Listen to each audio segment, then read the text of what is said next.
एकनाथ शिंदे क्यों नहीं बन पाए नीतीश कुमार? बिहार के सीएम कैसे पड़ते हैं बीजेपी पर भारी? नीतीश कुमार को आंख दिखाने की हिम्मत नहीं जुटा पाता बीजेपी हाईकमान। शिंदे की शरद पवार से चर्चा की खबर पर भी बीजेपी के तेवर सख्त। शिंदे माने नहीं, उससे पहले ही बीजेपी ने सरकार गठन की तैयारी कर ली पूरी। एकनाथ शिंदे सीएम पद छोड़ने को तैयार नहीं थे, लेकिन बीजेपी के दबाव में उन्हें सीएम पद छोड़ने का ऐलान करना पड़ा। लेकिन उनकी नाराजगी की खबरें जरूर आ रही हैं। बीजेपी हाईकमान शिंदे को साथ तो रखना चाहती है, लेकिन शिंदे की डिमांड के आगे झुकने को तैयार नहीं है और इसी के चलते सरकार बनाने में देरी हो रही है।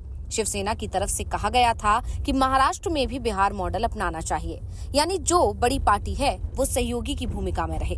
बदले में केंद्र में सभी दल बीजेपी को समर्थन करेंगे।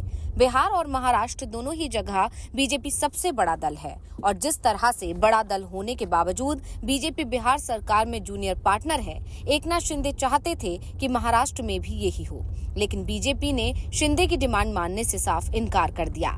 शिंदे ने एक और डिमांड रखी थी कि उनकी पार्टी को गृह, वित्त और राजस्व मंत्रालय दिए जाएं, लेकिन बीजेपी हाईकमान इस मांग को भी मानने को तैयार नहीं है। शिंदे की तीसरी मांग उनकी पार्टी बीजेपी की महाराष्ट्र और केंद्र सरकार का बाहर से समर्थन करेगी। बीजेपी महाराष्ट्र में सरकार बना ले, लेकिन बीजेपी हाईकमान शिंदे की तीसरी मांग भी मानने को तैयार नहीं है, क्योंकि बीजेपी हाईकमान को पता है कि अगर शिंदे सरकार में शामिल नहीं हुए तो इसका असर पूरे देश की राजनीति पर दिखाई देगा। विपक्ष ये सवाल जरूर उठाएगा कि बीजेपी अपने सहयोगियों को उनका हिस्सा तक देने को तैयार नहीं है, सिर्फ चुनाव जीतने के लिए सहयोगियों का इस्तेमाल करती है। इसका असर पूरे एनडीए पर भी दिखाई दिए और इन सब के चलते बीजेपी शिंदे को किसी भी डिमांड को पूरा नहीं कर पा रही है। ऐसे में सवाल उठ रहे हैं कि आखिर नीतीश कुमार ऐसी कौन सी रणनीति बनाते हैं कि बीजेपी को उनके सामने झुकना ही पड़ता है, जबकि दूसरी तरफ एकनाथ शिंदे ने सीएम रहते हुए महायुति को इतना बड़ा बहुमत दिलाया कि रिकॉर्ड बन गया। लेकिन बीजेपी शिंदे की एक भी डिमांड मानने को तैयार नहीं है। शिंदे और नीतीश कुमार की रणनीति में क्या है अंतर, इसी को लेकर आज हम अपनी स्पेशल रिपोर्ट में करेंगे चर्चा, तो इस वीडियो को आखिर तक जरूर देखें। बीजेपी ने एकनाथ शिंदे से साफ कह दिया कि इस बार सीएम बीजेपी का होगा, शिंदे को सीएम नहीं बनाया जाएगा। दूसरी तरफ शिंदे सीएम पद छोड़ने के लिए तैयार नहीं थे, उनकी तरफ से सीएम पद बचाने की कोशिश भी की गई। चर्चा है कि शिंदे की शरद पवार से लंबी बातचीत हुई। शरद पवार और एकनाथ शिंदे काफी करीब माने जाते हैं और इसी के चलते पिछले 6 महीने में शरद पवार की पार्टी की तरफ से एकनाथ शिंदे के खिलाफ सीधा हमला नहीं किया गया। हमेशा निशाने पर बीजेपी, पीएम मोदी और देवेंद्र फडणवीस रहे।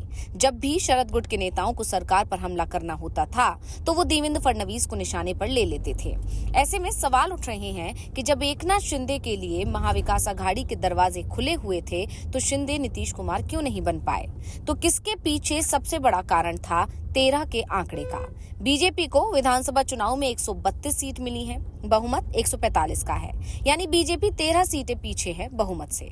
छोटी पार्टियों और निर्दलियों को मिलाकर बीजेपी के पास 7 वोट जुट भी चुके हैं, यानी जरूरत अब सिर्फ 5 विधायकों की है, जो जोड़ना बीजेपी के लिए बहुत ज्यादा मुश्किल नहीं है।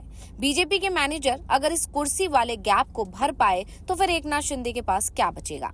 इस मामले में नीतीश कुमार होशियार हैं। वो गैप ही इतना ज्यादा रखते हैं कि उसे भरना ना तो बीजेपी के लिए और ना ही लालू यादव के लिए आसान है। लिहाजा बीच में फंसकर दोनों तरफ से कभी बीजेपी तो कभी लालू सत्ता का लुत्फ उठाते रहते हैं और इसी एक मामले में एकनाथ शिंदे नीतीश कुमार से काफी पीछे रह गए, वरना देश की सियासत में नीतीश कुमार का तमगा एकनाथ शिंदे को भी मिल सकता था। बिहार में विधानसभा की स्थिति को ही देख लें। अभी 4 विधानसभा सीटों पर उपचुनाव हुए हैं। हम इन नतीजों को भी जोड़ रहे हैं तो बीजेपी की सदस्य संख्या पहुंचती है 80। उपचुनाव के नतीजों को बाद अब बीजेपी राज्य में सबसे बड़ी पार्टी बन गई है। दूसरे नंबर पर आरजेडी है, जिसके पास 77 विधायक हैं, तो जेडीयू के विधायकों की संख्या है 46। बिहार में विधानसभा सीटों की संख्या 243 है। ऐसे में बहुमत होता है 122 पर। अब नीतीश कुमार के पावर बैलेंस को देख लें। बीजेपी के पास 80 सीट है, नीतीश की 46 जुड़ती हैं तो सीटें बनती हैं 126, यानी बहुमत के आसपास। इसमें जीतन राम मांझी जो एनडीए में, उनकी 4 सीट हम नहीं जोड़ रहे हैं। अब अगर नीतीश कुमार एनडीए से बाहर आ जाते हैं तो बीजेपी के पास 80 विधायक बचेंगे, यानी बहुमत से 42 सीट पीछे। इसमें 4 सीट जीतन राम मांझी की जोड़ दें तो ये संख्या पहुंच जाएगी 84। बहुमत फिर भी 38 सीट दूर होगा। दूसरी तरफ नीतीश कुमार आरजेडी के साथ जाते हैं तो आरजेडी के 77 और जेडीयू के 46 विधायक मिलकर होते हैं 123, यानी बहुमत तैयार।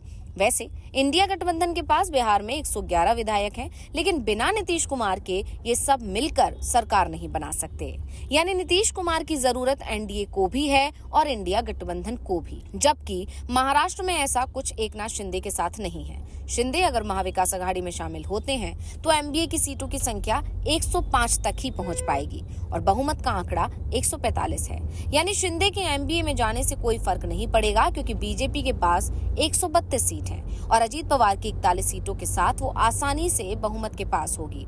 ऐसे में शिंदे नीतीश कुमार नहीं बन पाएंगे, क्योंकि उनकी पलटी से ना तो बीजेपी सत्ता से दूर होगी और ना ही महाविकास आघाड़ी सरकार बना पाएगा। साफ है, नीतीश कुमार सीटों का इतना गैप बनाकर चलते हैं कि बीजेपी आरजेडी दोनों के बीच नीतीश कुमार की जरूरत बनी रहती है।